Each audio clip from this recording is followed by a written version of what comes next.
کولر از کجا اومده؟ راستشو بگو. خب گفتم دیگه گیتی، اقبال خان فرستاده.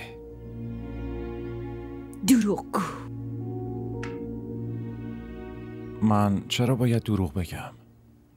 اون بابایی توه. خب نگرانت شده گیتی. حتما حس کرده که دخترش داره اذیت میشه، واسه همین این کارو کرده. الان به بچه‌ها میگم که بیان نصبش کنن. نصبش نکنن، بیان ببرنش. من هدیه‌ای که بابام فرستاده رو نمیخوام. و غیرت تو کجا مونده ها؟ چرا این هدیه رو قبول کردی؟ بگو. اون غیرت به چه دردی میخوره گیتی؟ وقتی عزیزا تو سختی باشن. غیرت تو میتونه بمیره، اما غیرت من نه. اینو بهشون برگردون. ببین گیتی، اقبال خان اینو فرستاده. تو هم که میدونی حالش خیلی... من هیچی نمیدونم. اینو بارتو رو ببرش، وگرنه من از در بیرونش میندازم. بهادر، وقتی من لیاقت محبتش رو ندارم، پس این هدیه‌اشو نمیخوام. الانم به اون بچه‌ها بگو بیان ببرنش. چرا انقدر احساساتی شدی؟ تو چرا انقدر طماع شدی؟ من فقط به فکر راحتی تو هم.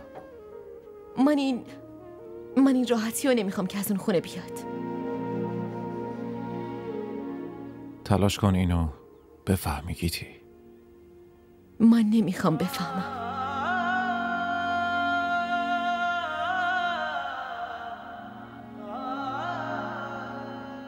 من دروغ گفتم.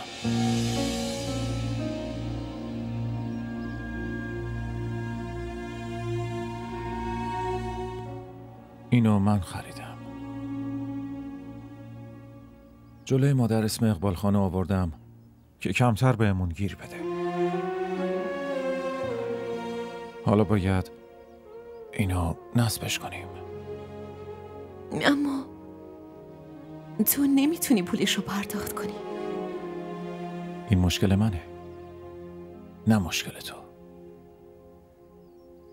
حالا لطفاً بذار نصبش کنم. من بازم نمیذارم نصبش کنی. این درست نیست که خانواده‌ات توی هوای گرم بخوابن و من اینجا توی اتاق خنک. تو نگران خانواده‌ام نباش.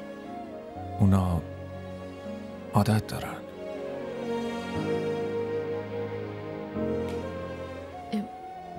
ولی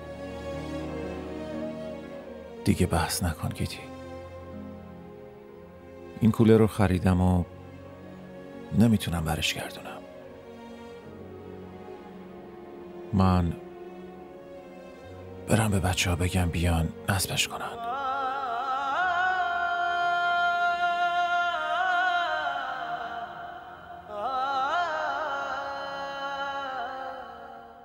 सितम है खुदाया क्यों प्यार बनाया जो लूटे